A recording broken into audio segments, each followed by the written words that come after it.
जय माता दी मित्रों, हर हर महादेव। अमेजिंग सीक्रेट राज पर हम एक श्रृंखला चलाएंगे साधनाओं पर।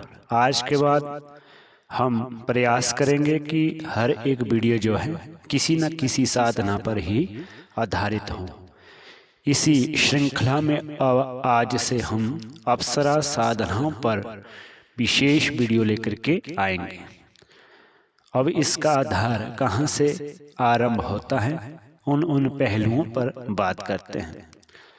अप्सरा साधना भारतीय धर्म दर्शन में जहाँ एक तरफ आध्यात्मिक पराकाष्ठा की बात की गई है, वहीं दूसरी ओर कुछ अन्य दिव्य शक्तियों की भी चर्चा की गई है, जिन्हें देखकर अध्यात्म का स्वरूप अत्यंत विचित्र लगने लगता है। अध्यात्म जहाँ करुणा, प्रेम, त्याग और ममत्व जैसे तत्वों से परिपूर्ण है, वहीं जब इन दिव्य शक्तियों की साधना की जाती है तो माया साधक को भ्रमित करने लगती है। इन साधनाओं में प्रकृति भी साधक की परीक्षा लेती है। ऐसी स्थिति में एक और तत्व मनुष्यों को अपनी ओर आकृष्ट करती है, उसी का नाम है अप्सरा।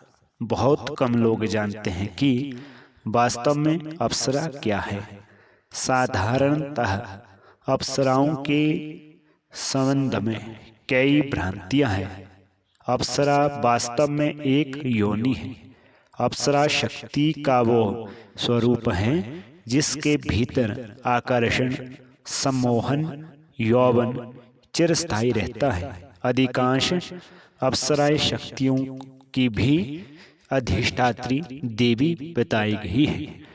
शक्ति ने देवताओं और सृष्टि को मोहित करने के लिए सृष्टि के कुछ तत्वों में आकर्षण की शक्ति उत्पन्न करने के लिए अप्सराओं का निर्माण किया। अप्सराओं की उत्पत्ति के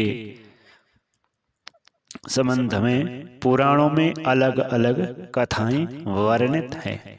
कहा जाता है कि विश्वामित्र जी ने अपनी जंघा को रगड़कर 7 अप्सराओं को उत्पन्न किया। कुछ शास्त्रों में समुद्र मंथन से किसी अप्सरा के निकलने का भी वर्णन किया है।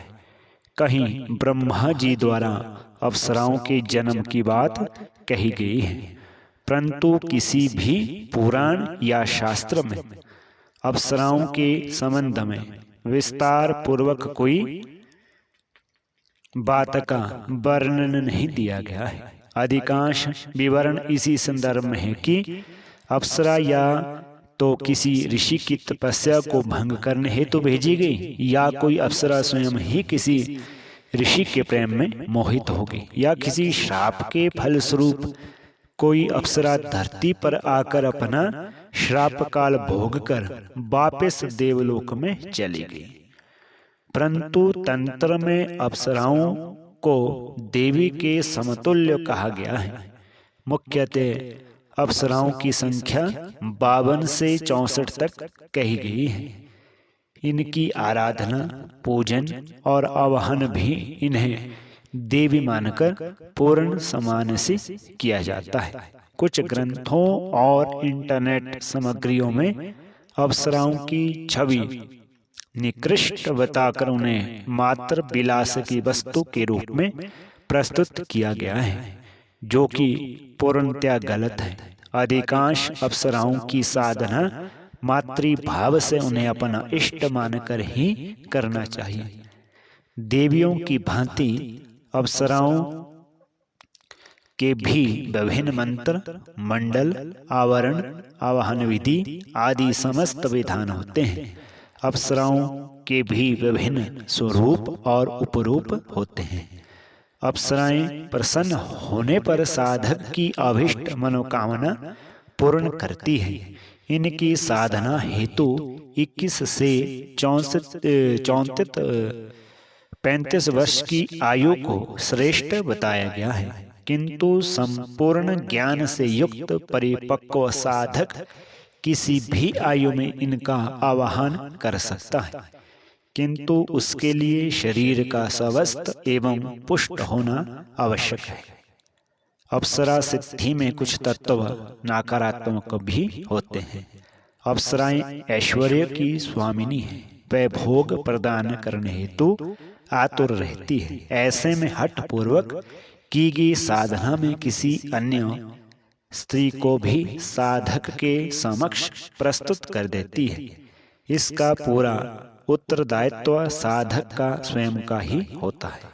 ऐसी परिस्थिति में यदि साधक मानसिक और शारीरिक संयम न रख पाए तो पूरी साधना खंडित मानी जाती है। यदि साधक उच्च स्तरीय साधना से अनमय कोश से परे गति करने में समर्थ हो तब पृथ्वी तत्व और जल तत्व का परित्याग करके वह अप्सराओं के साथ समय व्यतीत कर सकता है, उनसे वार्तालाप कर सकता है, उनसे उच्च स्तरीय मानसिक स्नेह प्राप्त कर सकता है। परंतु साधक यदि अंतर स्थिति कोशों में गति करने की सामर्थ्य न रखता हो, मात्र अनमय कोश तक ही साधना सीमित हो तो सारी संभावनाएं छिन्न भिन्न हो जाती है। गृहस्थ साधक भी अप्सरा साधना कर सकते हैं, उनके मंत्रों का जाप कर सकते हैं। इससे पत्नी संबंध विच्छेद नहीं होते, अपितु दाम्पत्य प्रेम बढ़ जाता है। दाम्पत्य जीवन की नीरसता को दूर करने में अप्सरा साधना से अभूत पूर्व लाभ मिलता है। अप्सरा का दर्शन और साक्षात्कार करने हेतु उच्च कोटि की साधना व निश्चल हृदय आवश्यक है। इसी कारण अनेक बार यौवन से परिपूर्ण साधक को छोड़कर किसी दीर्घ आयु वाले प्रौढ़ पुरुष को मात्र शुद्ध हृदय के कारण अप्सराएं शीघ्र दर्शन दे जाती हैं। अप्सराएं सदैव प्रथम कोटि के साधक के ऊपर ही प्रसन्न होती है। निम्न कोटि के साधक को अप्सराएं अपनी त्रियामी दिव्यता का दर्शन कदापि नहीं करवाती है। अप्सराओं का अद्भुत आभा से परिपूर्ण शरीर देखने की क्षमता प्राप्त करना भी सामान्य साधक हेतु संभव नहीं है। उत्कृष्ट कोटि का साधक ही इन विशिष्ट योनि के तत्वों का दर्शन और श्रवण कर सकता है। सूक्ष्म तत्वों का साक्षात्कार करने हेतु स्थूलता से ऊपर उठना आवश्यक है।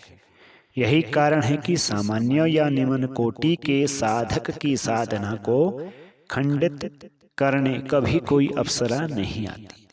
अप्सरा साधना के मध्य तभी उपस्थित होती है जब साधक का उद्देश्य जन कल्याण, साधक का हृदय शुद्ध व आंतरिक स्तर उच्च कोटि का हो। जो साधक स्वयं इंद्र होने की क्षमता प्राप्त कर चुका हो, अत्यंत तेजस्विता का स्वामी हो, ऐसे ही साधक योगी को अप्सरा अपना साहचर्य प्रदान करती है। इसके अतिरिक्त बहुत कम लोगों को यह तथ्य ज्ञात होगा कि यदि महिला साधक अप्सरा साधना करे तो उसके शरीर में कुछ विशिष्ट गुण उत्पन्न होने लगते हैं। अप्सरा साधना से स्त्रियों में विशेष आकर्षण शक्ति का प्रादुर्भाव होने लगता है। वाणी में सम्मोहन आ जाता है। उनका प्रत्येक क्रियाकलाप विशेष रूप से आकर्षक हो जाता है। प्राचीन काल में स्त्रियां अप्सरा साधना से ही पूर्ण साम्राज्य को अपनी ओर आकृष्ट करने में सक्षम हो जाया करती थी। अप्सरा साधना के साथ साथ योग साधना व कायाकल्प सिद्धांत साधना भी लाभदायक है। आज भी समाज में जो स्त्री अत्यंत सुंदर हो उसे संज्ञा रूप में अप्सरा कहा जाता है। अप्सराएं अनेक हैं। कनकवती, मेनका, पुष्पदेहा, गांधारी आदि अलग अलग संप्रदायों में अलग अलग मंडलों के मध्य से विभिन्न अप्सराओं का वर्गीकरण किया गया है। यक्षिणाओं की भांति अप्सराएं भी सत्व, रज और तम 3 गुणों में विभाजित है। संक्षिप्त परिचय के अंतर्गत इनका वर्णन ही पर्याप्त है। समय मिलने पर किसी अन्य ग्रंथ में सभी अप्सराओं के नाम, कुल, गुण आदि का विशेष विवेचन किया गया होगा। अप्सरा सिद्ध होने के पश्चात वे हमेशा ही साधक के साथ रहेगी।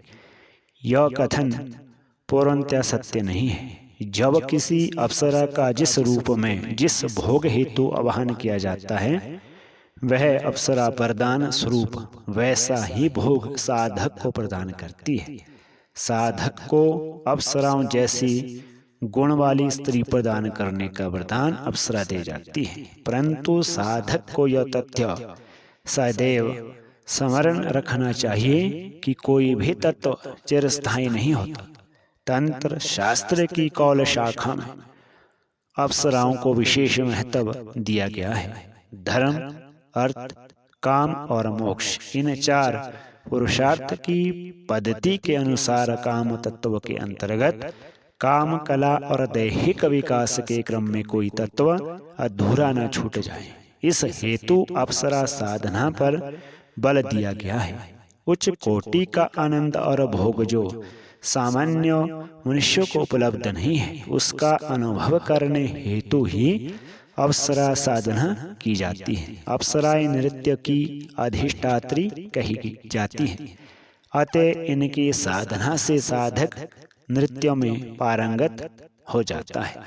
स्वयं भगवान शिव सभी नृत्यों के अधिपति है, परंतु उन्होंने सभी नृत्यों को विविध योनि में वर्गीकृत किया है, जैसे मोहिनी नृत्य, पांचाली नृत्य और विलासिनी नृत्य आदि। जिस प्रकार गंधर्व योनि गायन में सर्वश्रेष्ठ बताई गई है, उसी प्रकार अप्सरा नृत्य में सर्वोत्तम होती है। जो साधक अप्सरा का मंत्र जप विधि पूर्वक करता है, वह स्वतः ही नृत्य में दक्ष हो जाता है। प्राचीन काल में सम्राट अप्सरा साधना करते थे, ताकि विशाल जन साम्राज्य को वह स्वयं पर मोहित करके राज्य का संचालन सुचारू रूप से चला सके। जय माता दी मित्रों। अप्सरा साधना की श्रेणी का अगला वीडियो जल्द ही हम आपको इसी चैनल के माध्यम से शीघ्र लेकर के आएंगे। तब तक के लिए जय माता दी।